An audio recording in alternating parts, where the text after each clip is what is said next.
Hi, and welcome back to the DPAF. And in this podcast, I wanted to explain why Stop the Spread is a total and complete fraud.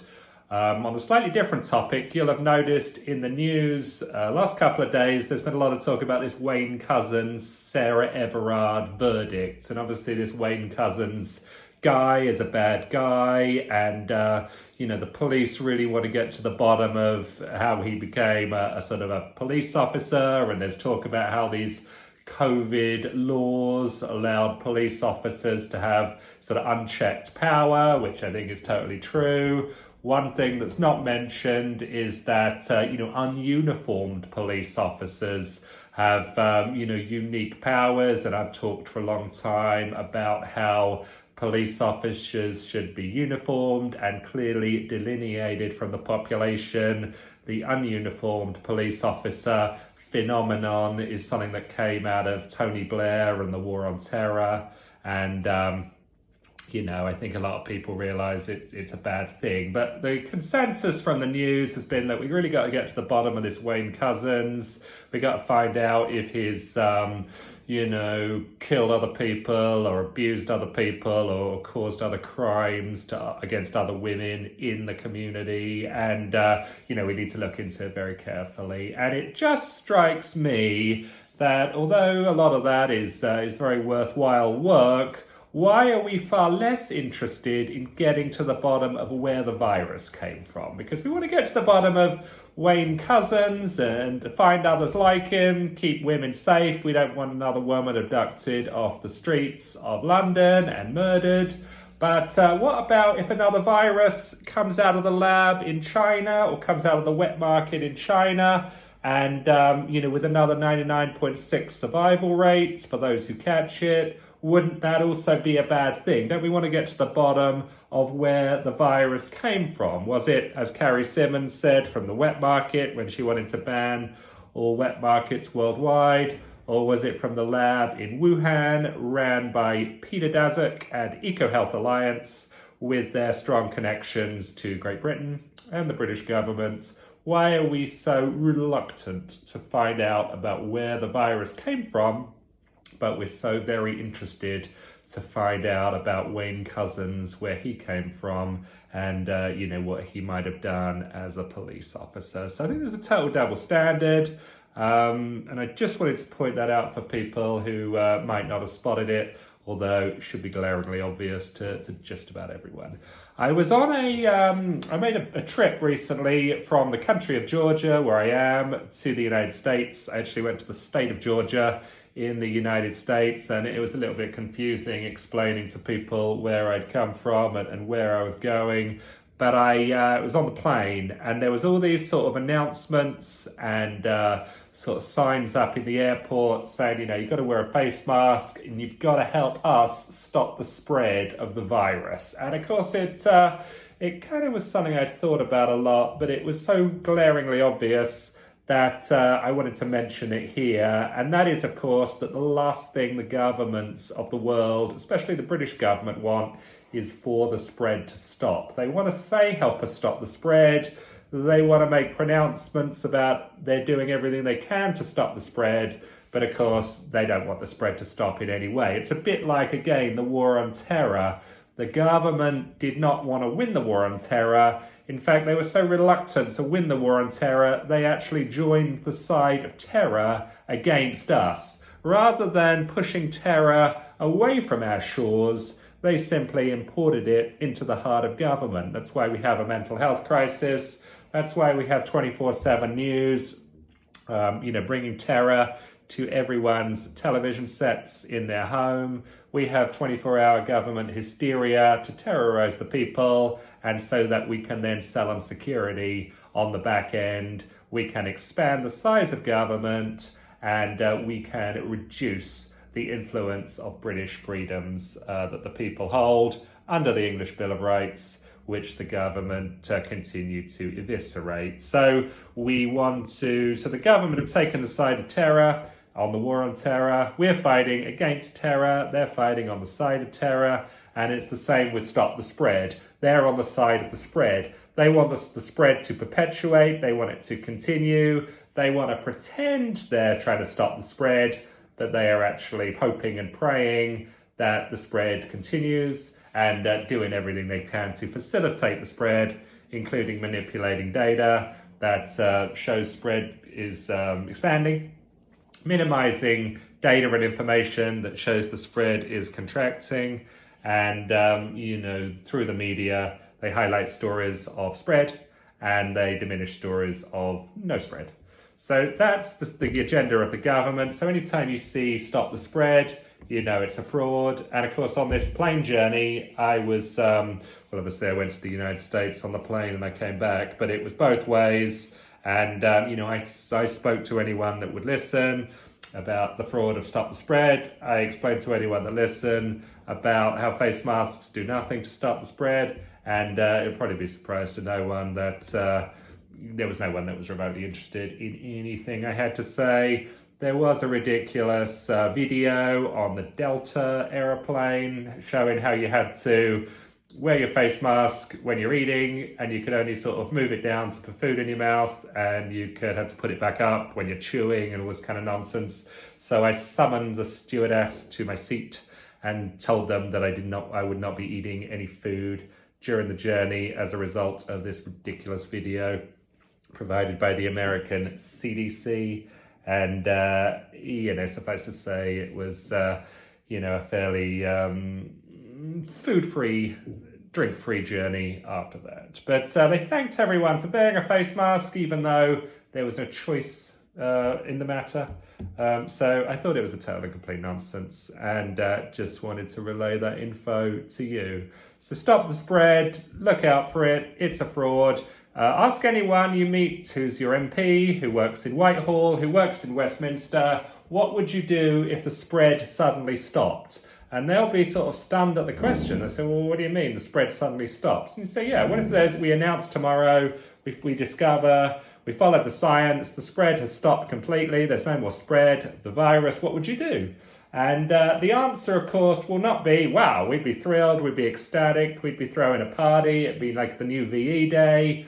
No, anyone who works in government would be devastated if the spread stopped. It'd be like a morgue down there in Whitehall. People would be walking around sort of forlornly, like without hope. Governments love problems. They want to create problems. They want to perpetuate problems. They want to market problems because it's where their power and their influence and, of course, their incomes come from, pretending to solve problems that they do not actually want to solve, they want to continue. So I thought this would be pertinent. I wanted to move on to a slightly different topic, and that is now that about the economic consequences of lockdown being finally here. And I have talked since the beginning of lockdown about the cost of lockdown. Everyone else, especially in the government, has talked about the benefit of lockdown. We go into lockdown, we wait and see, we get paid to sit home and do nothing. It's going to be great. You don't have to go to work anymore. You don't have to battle with rush hour traffic. You can stay at home, you can sit in the garden, you can sit out in the sun. It's a great time. Government will take care of everything. You don't need to catch the virus. These are all the benefits of lockdown, but what about the costs? You see, the thing is, we never did the cost-benefit analysis of lockdown. There was that parliamentary vote last November in readiness for lockdown 2, and there was all those rebel MPs that said, well, we're not voting for this extension to the coronavirus measures unless we get the cost-benefit analysis. And no cost-benefit analysis was provided by the government.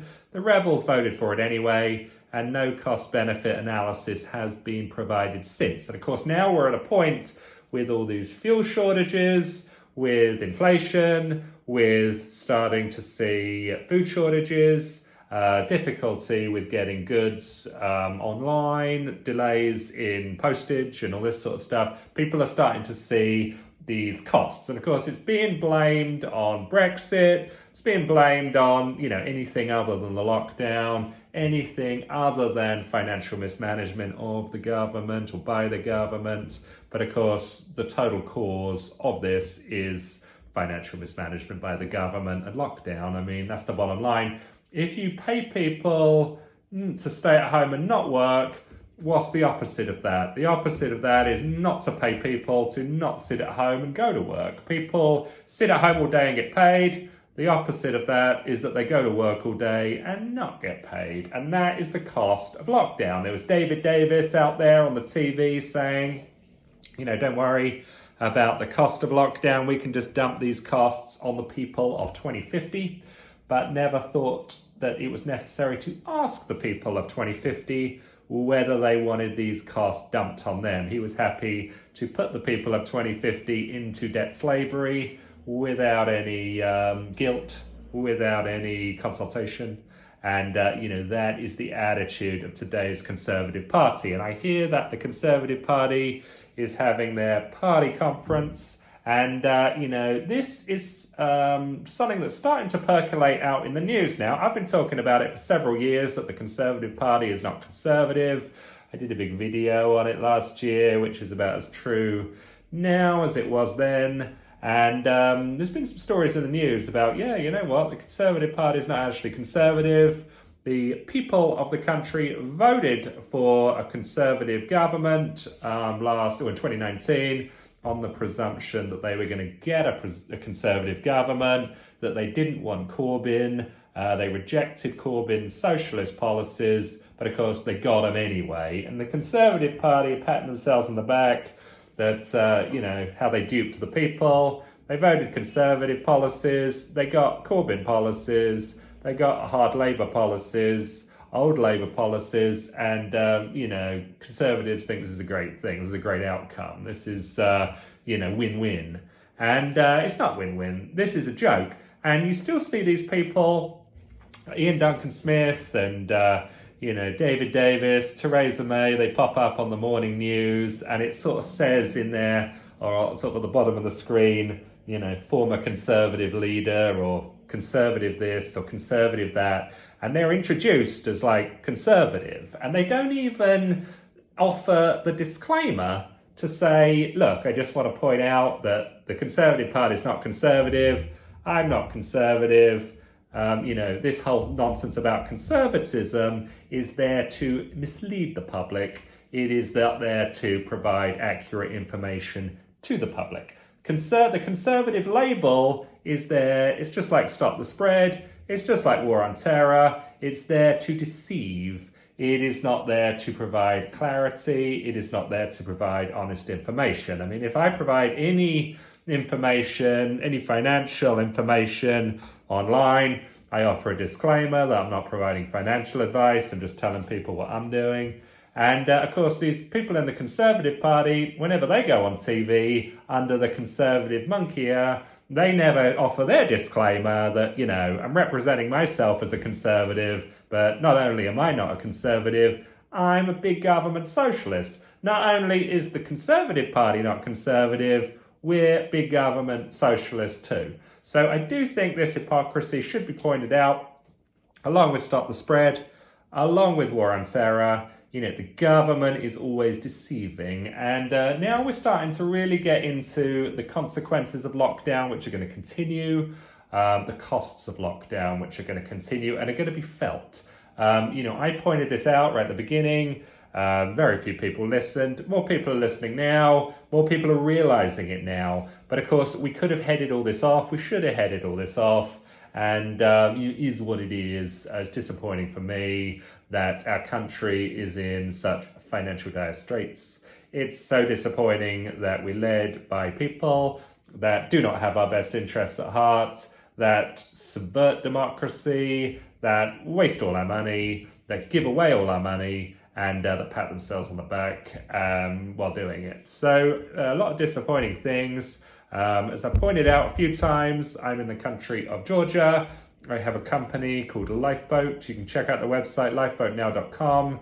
It's offering British people a way to escape the system of runaway debt, of runaway inflation, of runaway unemployment, of runaway high cost of living. And you can move to Georgia, or you can just invest in Georgia, really. It is very, very low cost of living here. We have, over in Georgia, good interest rate, 10% interest rate, get good money on your savings. The bank system is very, very safe. You have a great opportunity to invest in property. I can help you. you're welcome to email me, you're welcome to call me, and we can talk more about how you can escape the system. Everyone has their own definition of that. But rather than be in a tyrannical, authoritarian system in Britain, you can build wealth for yourself, you can preserve wealth for yourself elsewhere, and you can experience and enjoy British civil liberties in other parts of the world, even if you cannot enjoy them in Great Britain. So I hope you like this video. Please subscribe to the channel, and we'll talk to you soon.